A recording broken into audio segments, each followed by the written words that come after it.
Good morning, niggers. How y'all doing out there? Hope everybody fine and dandy, like myself. I was gonna do this video. I was gonna make this one on God and the devil, because I pretty much within a couple of pages of this book and this other book I have right here. I ain't gonna even show y'all that book yet. I'm really delve into that because I don't want to spook you niggas out. But I think I'm gonna do that. I'm gonna save that one. And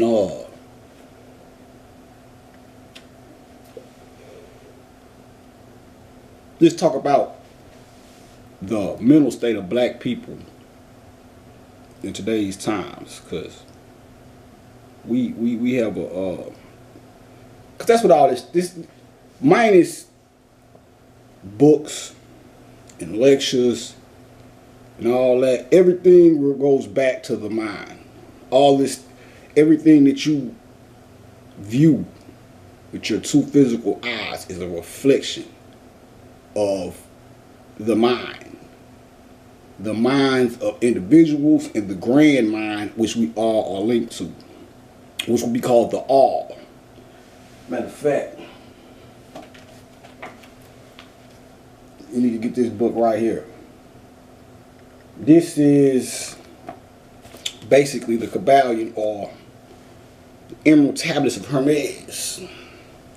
Now, Hermes was not necessarily one person. When you hear that name, see, a lot of y'all niggas just think Hermes is a designer brand. Well, let me tell you what.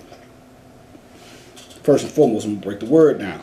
Hermes. Her, that alludes to Heru, the original Christ. Mes, go a lot of ways with that. Messiah.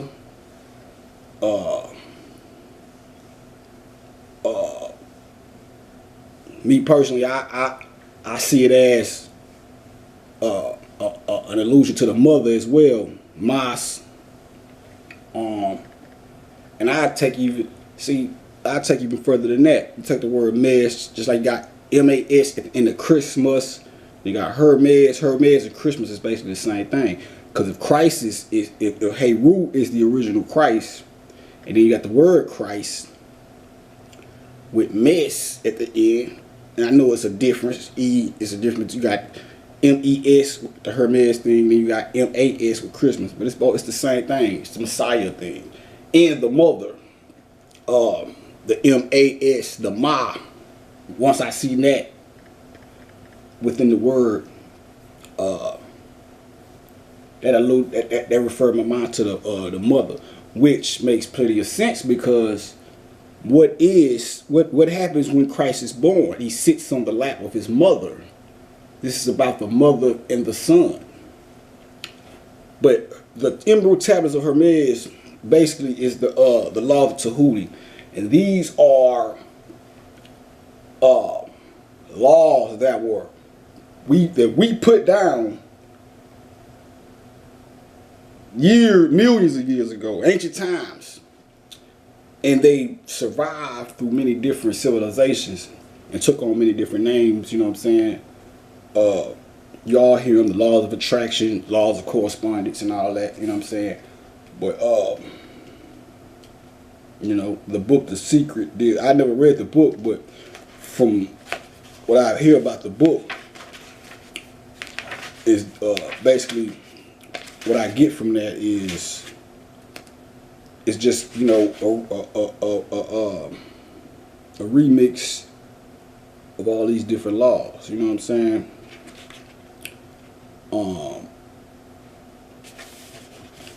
So first one that they deal with is the all is mind. The universe is mental.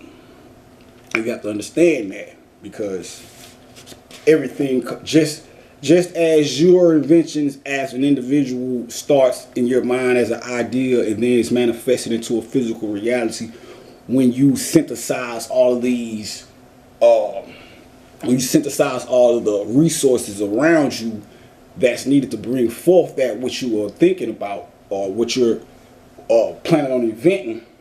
That's how this whole physical reality came into existence. We were a grand mind. Now I know that's hard for you to grasp. You know, I can grasp it, but even myself, it's not even for you to try to understand. It's like they say about heaven. When you defile it, when you define it, you defile it. You know, you figure out what we came from or what we are by the work that we've done. And the work that we've done is this physical world that we put in, which is a prison cell or a jail. It is. You know, that's why even in Christianity, Christianity as is commonly perceived, or the Bible, it speaks soul, not be of the flesh. And what that means is that doesn't mean you have to sit in a corner and just deny your physical responsibilities here on this planet unless you want to be, unless you just don't want nothing in life. And that's the person's decision, that's their decision, you know, that's cool or whatever. I'm not one of them. Don't mistake me for one of them cats. I know a lot of y'all probably do. But that's not what it's about. It's about basically understanding the difference, you know, and the difference between the physical world and the spiritual world or the mental world. So the all is mind, the universe is mental. We'll read a little bit of this real quick.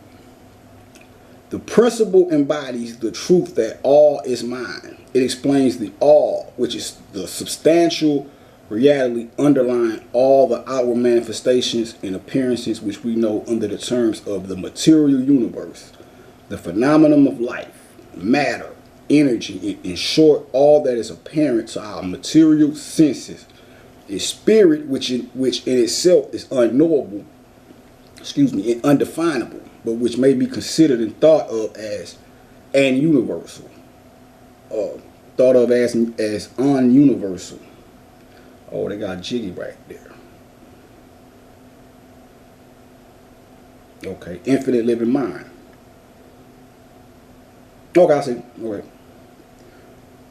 So, it also explains that all the phenomenal world of the universe is simply a mental creation of the all, subject to the laws of created things, and that the universe as a whole and in its parts or units has its existence in the mind of the all, in which mind we live and move and have our being. I'm going to stop right there. Now, all of our minds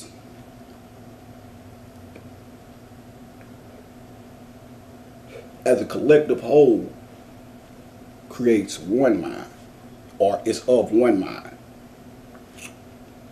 And just like you have an individual mind, and your mind, you have thoughts, the grand mind that we are all a part of, your individual mind is a thought onto that mind. Just like your thoughts or things you think are thought onto your mind. It's about the power of the mind. It's everything.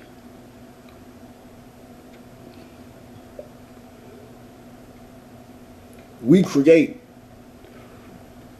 everything around us, even our negative conditions.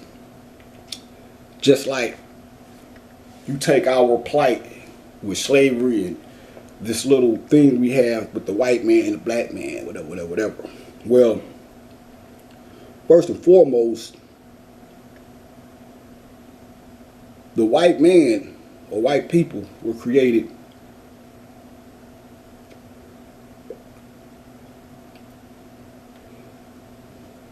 to be servants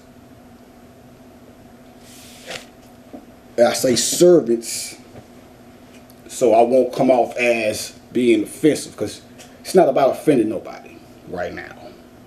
It's just about getting the truth out. When you take, they had one of the metaphors that was used to describe scholars, such as myself and all my other good brothers out there on the path. And back in the game, they were looked upon as miners or fishers, men who fish for the pearl of great price.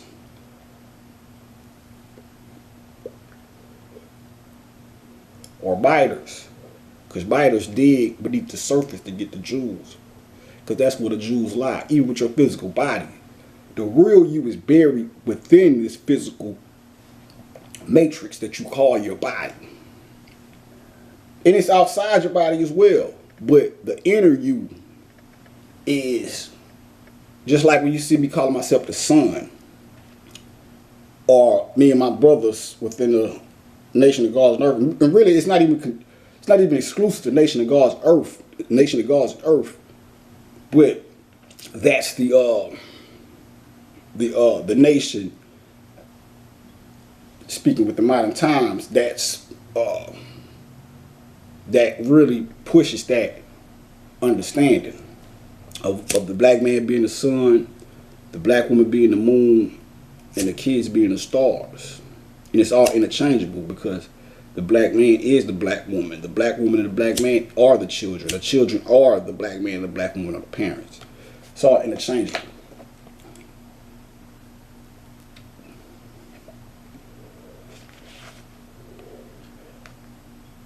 This is another book where you can learn about how you have a masculine and a feminine aspect of yourself.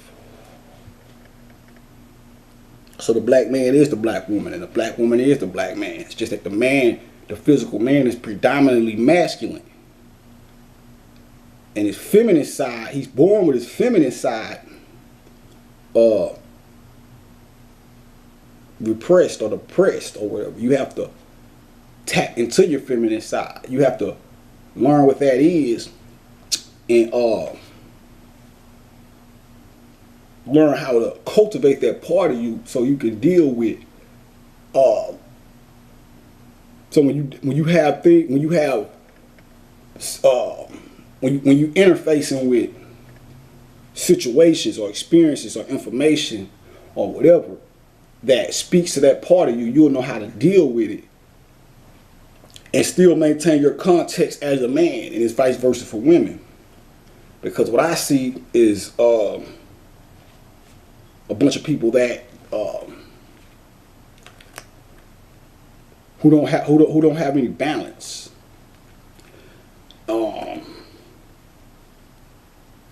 It's just like right now, we're living in a time where, well, let me take it back to the whole black and white thing.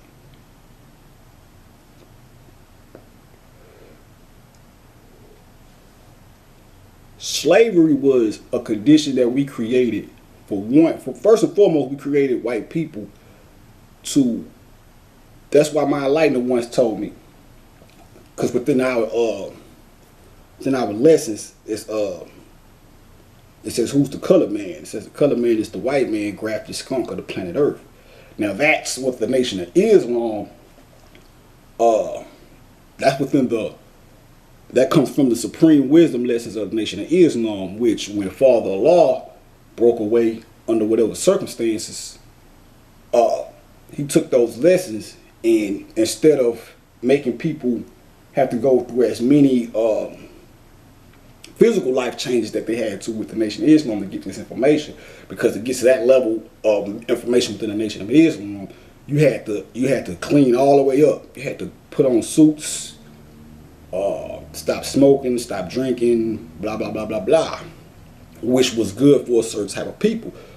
But then you had certain people out there who would have a problem doing all those things and would never get to that level where they can get that information.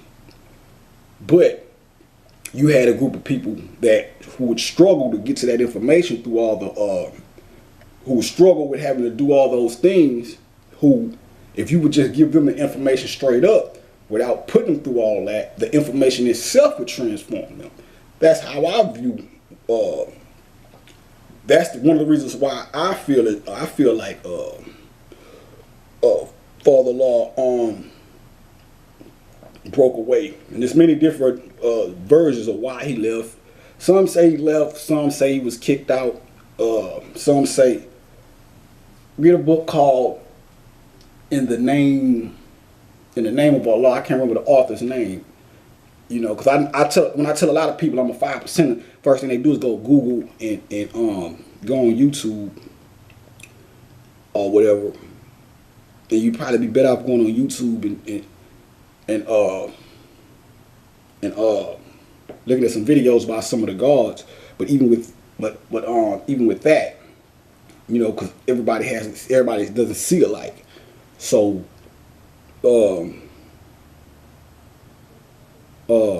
a lot of people will go Google and Wikipedia. That I wouldn't tell you not to do that, but a lot of that stuff is put up by people who don't have an understanding of the nation of gods and earth. You know what I'm saying? Because I told my one of my homegirls this shit. I was 5%, and she said, well, I looked it up. It says y'all a gang, and I was like, no, don't. Look, I'm gonna keep it 100. You can consider it a gang because it's a group. But one thing that stands out about us is that we promote free thinking. So that's what takes it out of the context of it's certain things that you're just not gonna do as a nation of God, like eating pork. That's just something. I stopped eating pork before I even went to jail and became a part of the nation of God's and earth. Just by studying what it did to my body. Start making the connections on, well, goddamn, every time I eat this shit, my head started hurting. And even when I was a little boy, every time I ate pork, I would throw it up, but I never knew it was the pork. You know, I used to be like, damn. You know, we might eat breakfast this Sunday. It'll be eggs, pancakes, and pan sausage.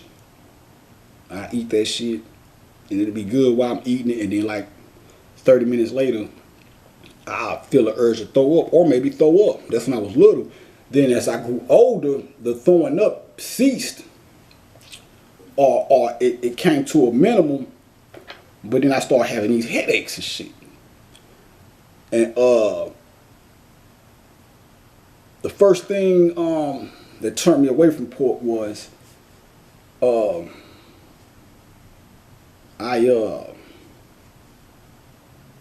looked at the Muslims, and I was like, it must. If I say, well, and this shows how even as a little kid, I still saw I was able to, even though I didn't subscribe to Islam, I was still able to look at. It shows how my mind was able to identify or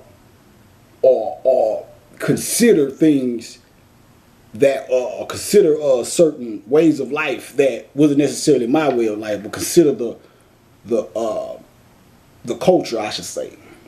So I looked at Islam and I said, well, if you have a whole spiritual system or religion that frowns upon eating pork, I said, well, it must be something about this stuff. You know, why? And some in the world, I'm like, well, why do they not eat pork? And I started to see the health of the effects it had on my health. And then I started thinking, well, I said, damn, well, that's why I always get a headache after I eat this shit. Or that's why I've been throwing up and shit. And I started testing it. And like I would get a pizza and it had Canadian bacon on it. And I'll eat it. And I feel my stomach not necessarily want to throw up, but it'll be queasy.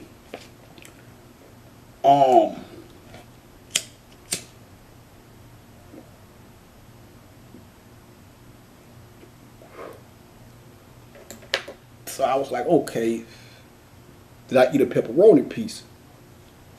it'll be a little less queasier, but it'll still be there because Canadian bacon is straight pork. When you look at pepperoni, that's a mixture of beef and pork, so the pork isn't in there as strong as it is with the Canadian bacon.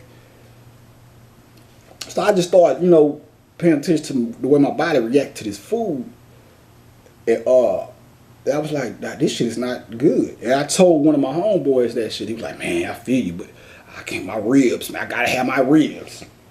And then he ended up going to jail, and in there, they had these little things called pork patties, and that shit is disgusting looking. It's like a pink slab of meat. It's just like, if I ate pork, I wouldn't eat that shit. It just don't, the shit don't, it looked like you just eat straight up pig flesh. Like you just straight up, like somebody just cut the skin off the pig and fried that shit, and here you go. But, he wrote me and was like, man, you was right. I ate some of that shit. They got these pork patties. This before I ever went down there, so I didn't know. I ended up going down there and seeing what he was talking about. But this before I had went to jail, so he was like, yeah, man, they got these pork patties down here, man. I ate one of the motherfuckers and stepped out the cafeteria and the sun hit me and my head started swimming. I feel like I was gonna pass out. And I'm like, yeah, I told you. But anyway, so before I even became part of the Nation of Gods and Earth, I already had that innate thing in me that was like, hey man, this shit is not the business. But anyway,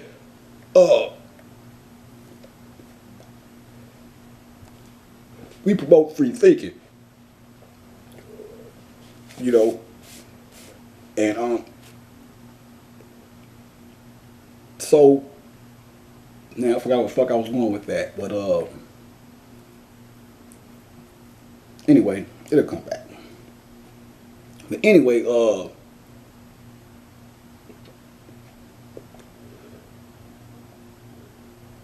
the fuck? Where was I going with that? Well, yeah. But anyway, we're not a gang. It's not a gang. Even though there's certain things that you do and you don't do within a company, we don't consider ourselves a gang. And I'm just saying, it's really, that's really like the foundation that I stand upon, that I came through. I don't reduce myself to just a group or one thing. Like it's in me, so I still say, I'm a 5%, because a 5% could be in. You don't have to be a 5%. Is really just basically somebody who knows who the true and living God is, which is the black man and the black woman, or the true divinity, I should say. Yeah. So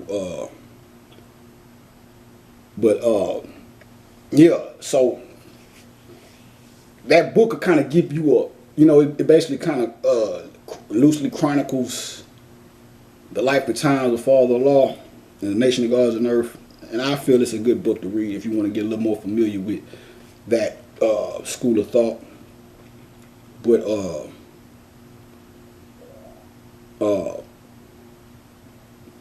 like I was saying, within these tenets, the black man is knowledge, the black woman is wisdom, and the child is the understanding.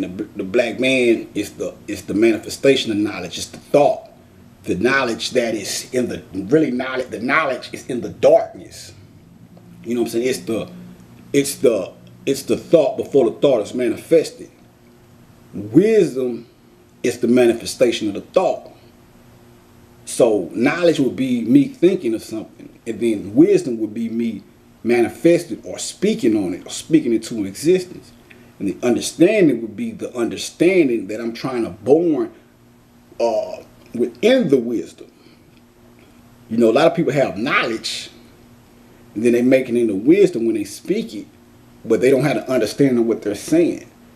That's like these guys you hear who hear something on YouTube, or they hear somebody else say something, and they repeat it. But if you repeat that and say that to the within the Nation of Gods and Earth, you say something, you gotta show and prove. You can't just come and tell me the sky's orange. I'm gonna say, well, let me show and prove that, God. Blah blah blah blah blah. And you have to go into a whole spiel on that, because you just saying it ain't gonna get it. You know what I'm saying? You have to understand what you're dealing with. So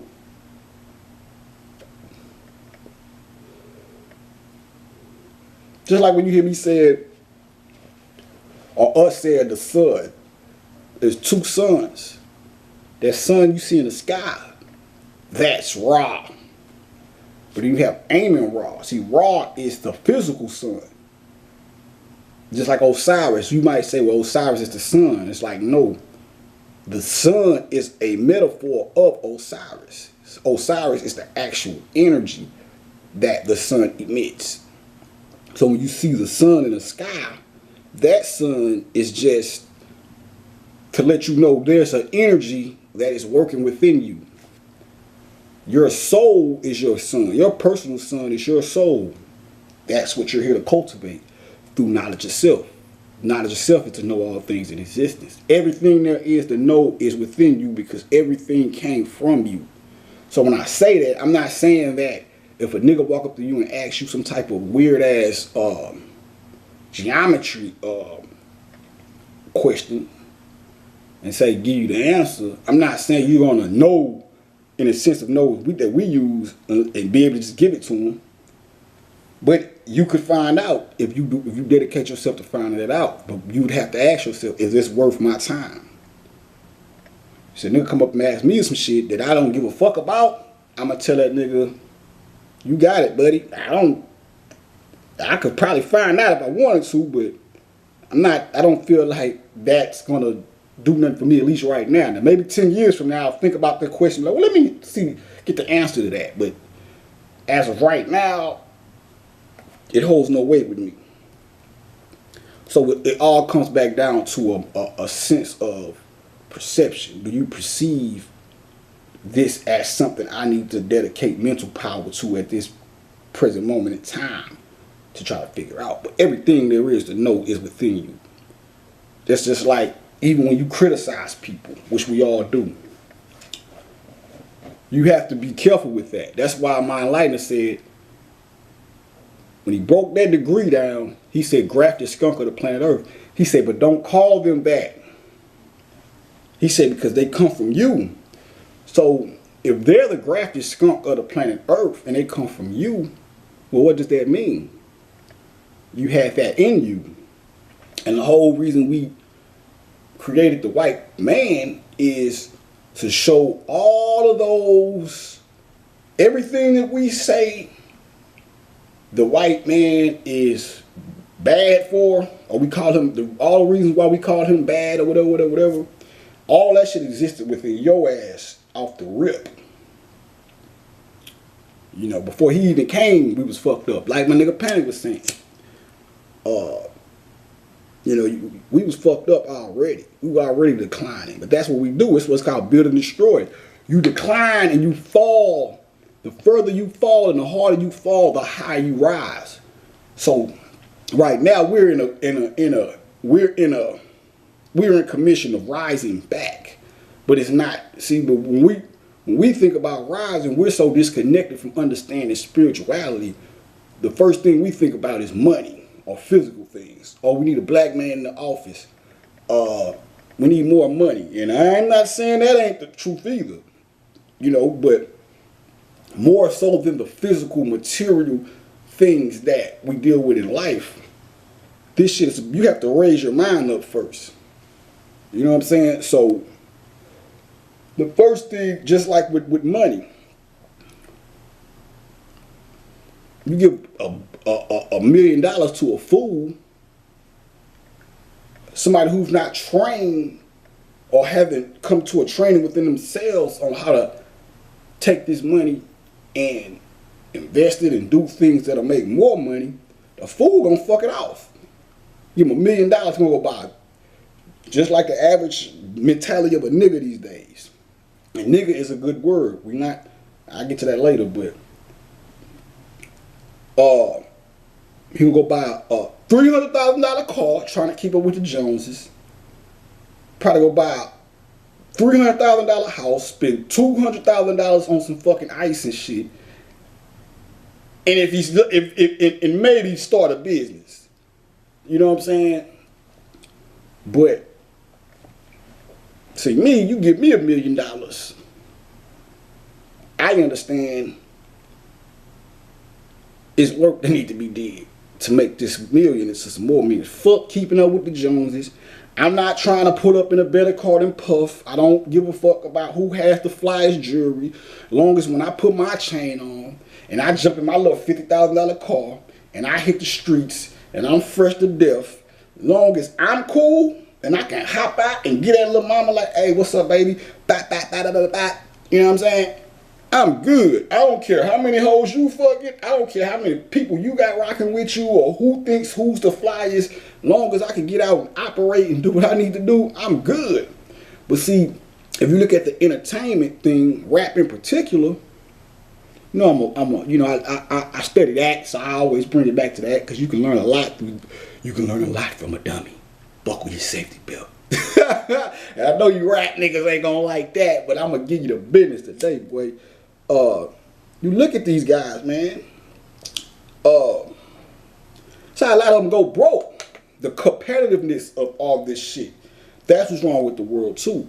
I'm not saying that it's wrong with sports, but sports has fucked us up because what sports do, it creates what it has done. It has created a competitive mentality to the point to where if you see the intensity that people watch sports with, you can see that same intensity within all facets of life. So when you look at the money thing, that's what you see with these guys. Oh, that Jay got that new F5, whatever the fuck. I gotta top that. So a nigga gonna go make a couple of deals.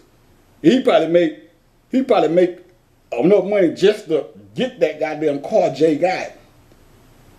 Or whoever the fuck got.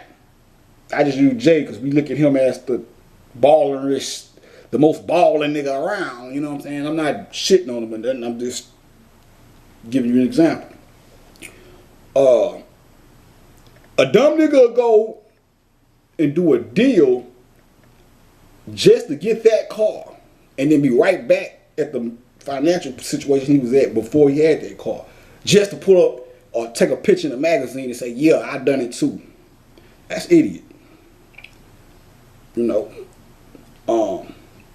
Anyway, I don't really get too off subject. This shit is about raising your mind back up, man. So don't look at me and say, well, I can't that's like a nigga gonna say, oh, I can't listen to a broke nigga. A broke nigga can't tell me. I'm not broke, for one.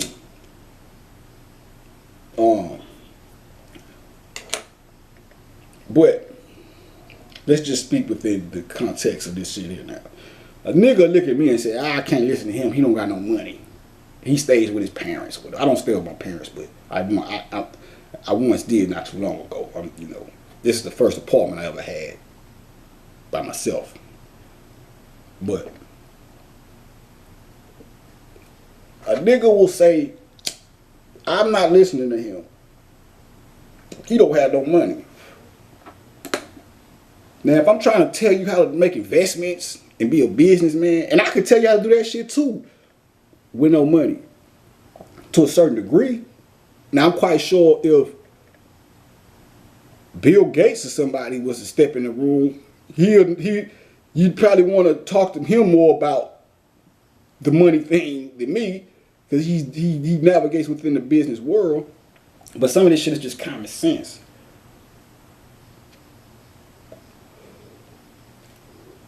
But a nigga will deny somebody that's giving them the true jewels, which is spiritual information, based off the fact that that man doesn't have nothing. That's just like when you go listen to the song Mr. Wendell. Mr. Wendell, shout out to Arrested Development, which is what niggas are in. We're in an arrested development. We're not developing mentally. See, we mistook or mistake fake financial gain is, to be honest too, because them people still control the fucking money. So, you know, a bunch of niggas, look at the rap thing, started off, look at what rap started off from. Rap started off in the Bronx. That's why when you look at the condition of the Bronx, when rap was or hip hop was being was birthed, it was poverty stricken.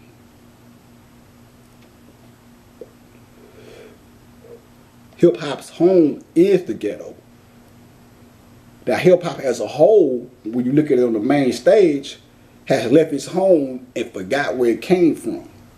So now hip hop thumbs its nose at not having anything. And not only that, we've even lost the whole mentality of reaching back and pulling people up.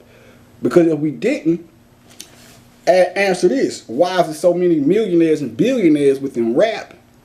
But then when you look at the general situation of black people, it's a struggle. That makes no sense. It doesn't add up to me. When you look at all the money that's been, you look at all them, if we look at all the Forbes list and all that old shit from, we would just say from 98, we don't even have to go back, just say 98, all the way up into now, 20 years later.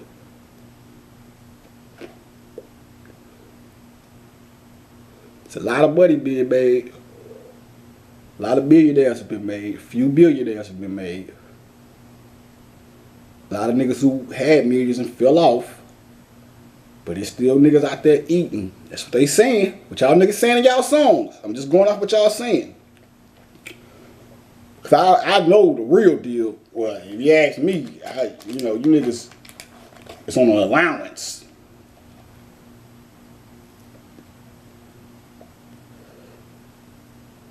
And that's the benefit of the doubt I give niggas. Because I still have enough faith in black people to say, now I know these motherfuckers ain't making all this money and still haven't figured out how to make conditions better for us as a whole. Because if we're one, I can't have, that's like I was telling niggas about the Flint thing. My nigga, and at the end of the day, your money is your money. You can do whatever you want to do with it. I'm not saying people are necessarily bad because they hoard millions of dollars and don't give back. You do what's in your heart. If it's in your heart to give back, do that shit. If it's not, be who you are. I can't control niggas' money. But if you go to stand on the world stage and try to act as if you love your people and promote that type of thing, and then you have all this money, then you should be using your mind to do more than just entertain. You should be using your mind to figure out how to build a financial infrastructure where it'll be less niggas on the corner bumming for quarters. Clean these people up. If that's your thing. That's for me. It always been it's just something I was born with. And that's one of my goddamn setbacks, if you ask me. Worried about doing shit for the black community as a whole. Because the black community, which is not a community because we're not unified, but hypothetically speaking, the black community doesn't give a fuck about nobody but self. The individuals within what we call the black community only give a fuck. We're trained to just worry about us individually, me and my family. And then now the shit have got so goddamn wicked. Niggas don't even give a fuck about family no more. It's just me. They'll fuck you. Your own brother will fuck you over for a hot buck. Sad but true. Don't knock me. I'm just giving you the message. But I'll take Flint for example. If I'm a billionaire, fuck a billionaire. If I have $500 million just in the bank, that's me, that's mine, $500 million, and I have businesses still out here functioning, that's bringing in more money. When that Flint shit popped up, this is how I think. Okay, holla at my accountant. Give me $200 million, cause I know this is a big problem. Fucking piping and all this shit. So we gonna do this. I got $500 million. I got enough money to leave for my kids. I got enough money for me to still ball while I'm here.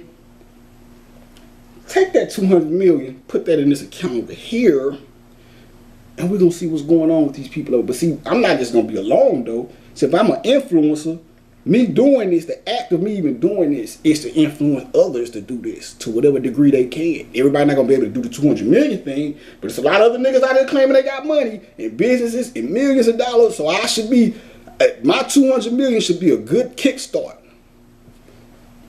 I think about how to navigate through the problems. I don't just say, well, let's send them bottled waters, because that only goes so far. How many bottles of water can you send people? To me, my thing was, take 200 million, put that over here. Let me call up some of my rich friends so we get a relocation plan started for these people until we find out how to reroute this piping thing. And that would have been my first reaction, me as an individual, because I just don't like to see people struggle in no form or fashion. You know, sometimes you gotta pass the bum up though, and I don't like calling them bums, the homeless. Sometimes you gotta pass the homeless person up and don't give them that quarter or that dollar or whatever, and just because if you give a dollar to every goddamn homeless nigga you see on the corner, your ass will go broke because they everywhere, and that's a problem. Poverty is the original. Look, in this book right here, Ancient Egypt, Light of the World, the guy speaks on how poverty was always considered the devil, or what we would call the devil, or evil within our culture. And maybe that's why I'm so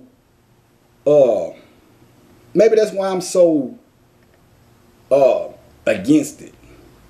You know, it just fucks me up. I don't like seeing really homeless people at all. White, black, none of that shit. I don't like seeing that shit. You know, it puts a damper on my day for that moment in time. And I have to stop thinking about the shit. You know, you can't dwell on shit you have no control over too much. But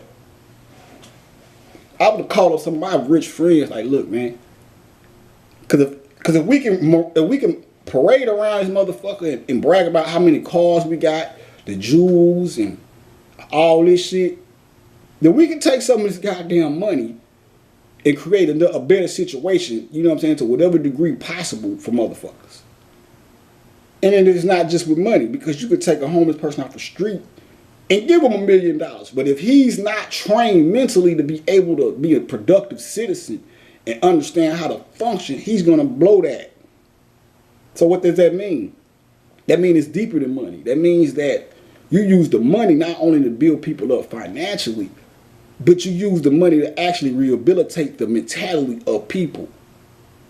Find out what makes them click. And if they just too far gone, they just too far gone. I don't know what to tell you. You know what I'm saying? But that's the difference between having a mental orientation or spiritual orientation as opposed to a mere physical material orientation. And that's what the average person has, the average black person has, a physical orientation toward all this shit. Which, when you go back to the Bible, it says, do not be in this world, but not of it. That's what that means. It doesn't mean you can't be rich or you can't strive and thrive to have physical material things. But when these things become what you judge people based off of, then that's when it becomes a problem. If you're a fucking pedophile or racist or a rapist, I don't give a fuck how many billions of dollars you got. You're a fucking piece of shit. Yeah. But even with that, I'm so ill, I'm like, well, what's click? See, we like to criticize people. So when somebody does something wrong, or what we consider wrong, we like to criticize. We get so caught up in the criticism, we don't get to the origin of the problem. So you would rather take, just like a nigga that shoot up the schools. Who's sitting these people down and asking questions? Well, what made you do that, player? Why'd you, what's going on up there? Are they asking these questions? Well, really, most of the time, this shit is mind control anyway. First and foremost, all these school shootings and shit, just get off the dumb shit. This shit is not random. They do this for many reasons, but them people be under mind control. They put these people in these hypnosis, send them in these schools to shoot up shit. The next thing you know, they talking about taking your guns. What the fuck you want to take my guns for? I'm not the nigga going in there shooting up shit. Guns are for two reasons: protection, and at one point, we're really one now, but if we want to just take it back a little, niggas use guns to hunt, which is to feed themselves, and to protect themselves. Even with the felon, with the whole thing about felons not being able to have guns. What that says to me is you're telling me that by me going to jail, I've basically revoked my right to protect myself. Because there's a million other motherfuckers out here with guns, and ain't nothing stopping now nigga from running up on you at the light and putting that pistol to your head and telling you to get up out that motherfucker. So you telling me you make me the free game. If you abide by that shit. I'm gonna fuck with your felon or not. That iron. Get you some iron. If you ain't hooked up. But, yeah, man, these people be under mind control. This is not random. Shit don't happen like that, man. Y'all have to start thinking critically.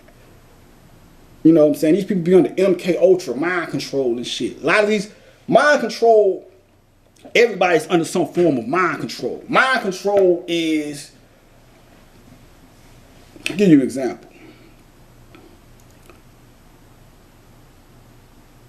Mind control is not just a thing where people are putting people under the hypnosis or doing whatever they do to control them.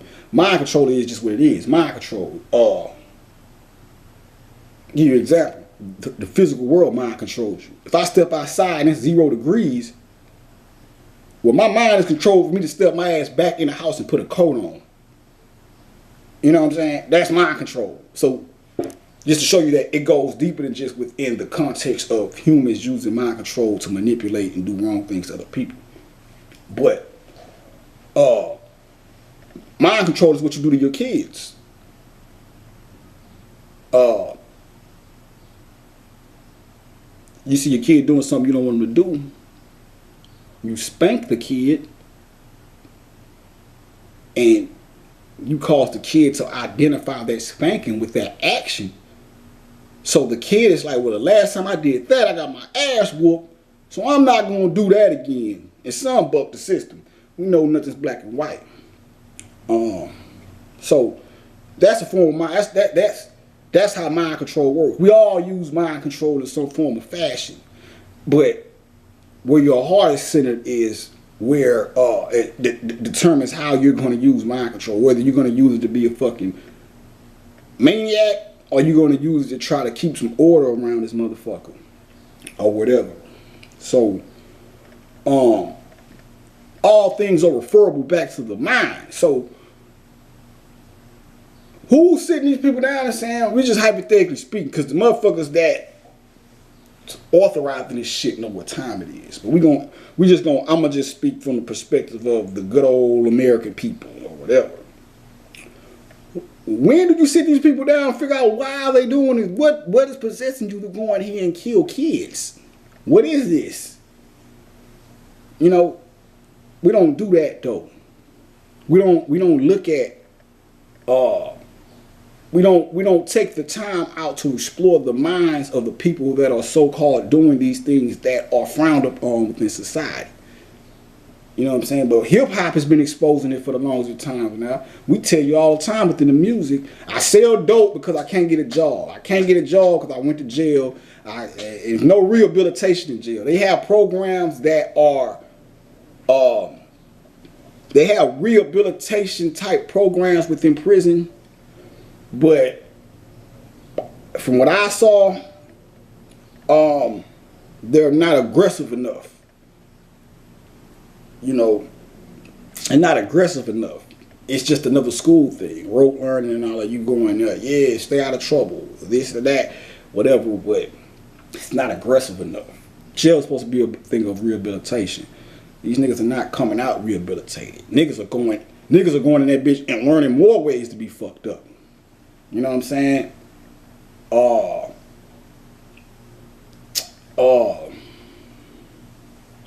So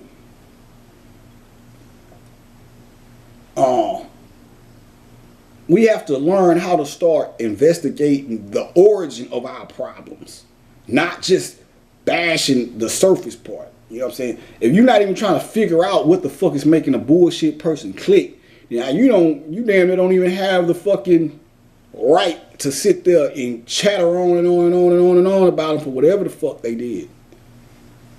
You know what I'm saying? Because that don't make you no better. You know, I'm the type of nigga I am. But why the fuck did you do it?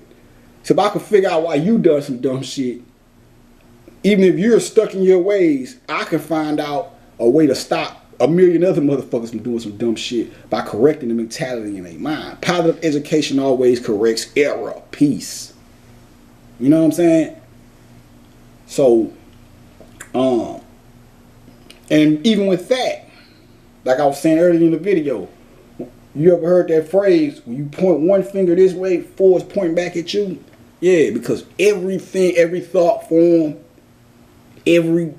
from the shit that you like to the shit that you dislike, all those urges and tendencies and all that shit is in you.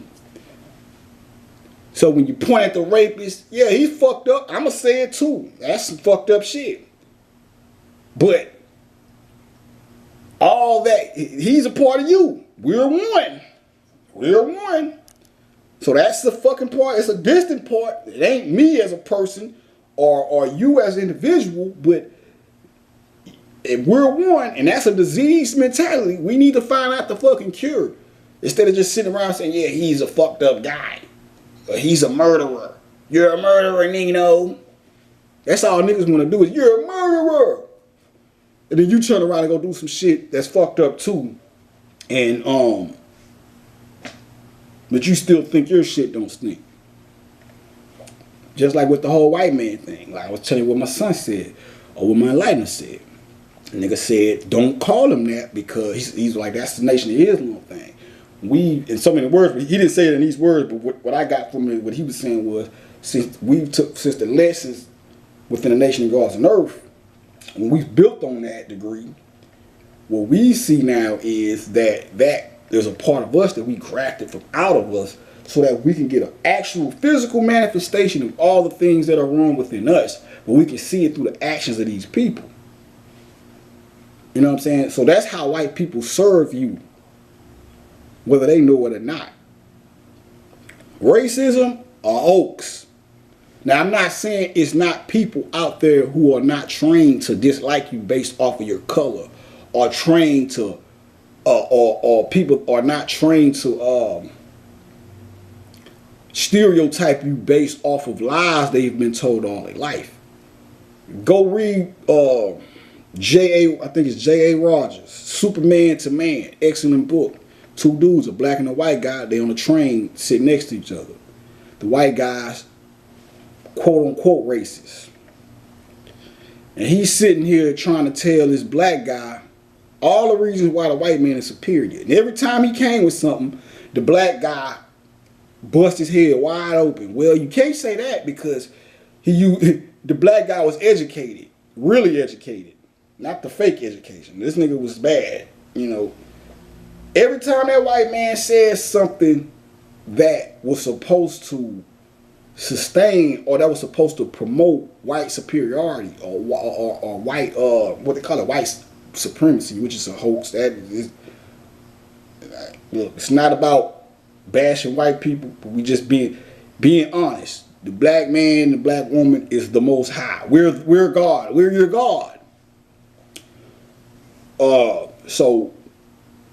Every time this white guy would say, well, you know, white people are superior to y'all because of blah, blah, blah, the nigga would say, well, and the nigga was a gentleman, polite. It wasn't a disrespectful thing or nothing. This nigga would just come off and just start rattling off shit.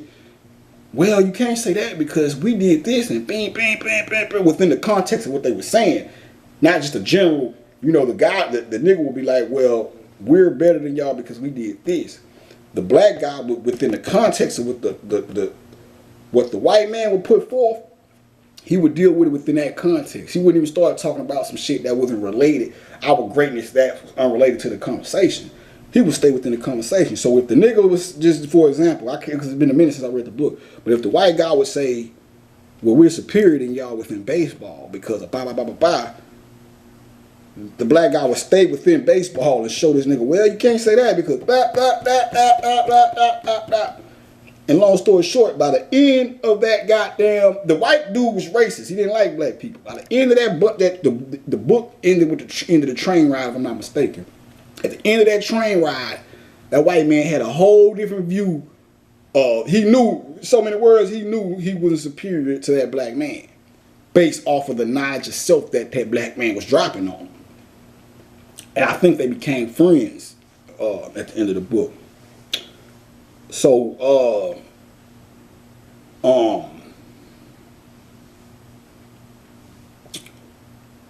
white people are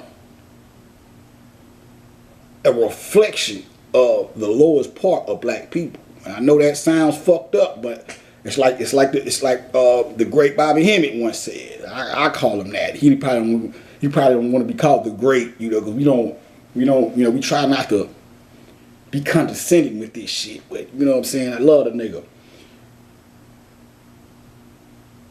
He said to white people, if you really want to be our friend and you really like us, tell us what y'all say behind closed doors. And I think he was speaking about a situation he had where he was talking to an individual white person who was saying that they, you know, love black people. And he was like, well, if you really love black people, tell us what you speak. Tell us the things that you and your people talk about when y'all talk about us behind closed doors and we're not around. You know what I'm saying? Tell us that. So that's what I'm doing right now. And not even to prove or show that I love white people or nothing like that. It's just to show you that I'm an honest nigga. And the world needs truth more than anything right now. Because the falsehoods and the lies and deception is killing the game. Even these niggas you think are quote unquote woke, even these niggas are not getting it. They're rhetoric talkers. Just like this nigga, like I listened to that J. Cole 1985. That shit was not bomb. He was saying some good shit. See, with the music, oftentimes it's hard and I'm telling you this as an MC myself, it's hard to make a song that has a social commentary or message and try to be lyrical. You know, I've got better at it now. It's like, and that's what I see within that song. And not to knock the brother, but I'm just using that as an example. Pop culture.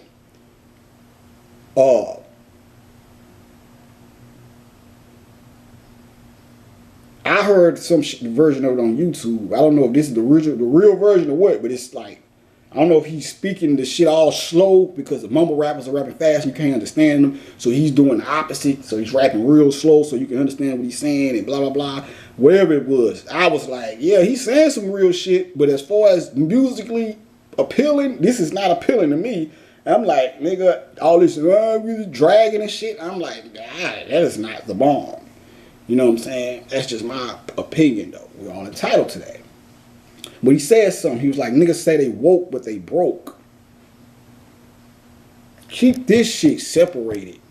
I'm not saying don't use your knowledge to make money. You know what I'm saying? I'm not saying that teaching and money are should be always separated, because you can teach for money, and that's cool. There's nothing wrong with that, long as the money doesn't become the driving force. The driving force behind your teaching should be teaching for the sake of teaching. But there's nothing wrong with getting a check off of that too. You know what I'm saying? There's nothing wrong with doing lectures and getting money for that. But this shit is not about fucking money. So I didn't even understand that line. Niggas say they woke, but they broke. What does that have to do with anything? What does having knowledge of self? You say, oh, because at the end of the day, that's what one of the ultimate understandings that you could come to with all this information is. It's not about the fucking money. It's about knowledge of self. So I don't give a that. Jake, okay, So I'm assuming he's not broke when he says this. But if it's a homeless nigga on that corner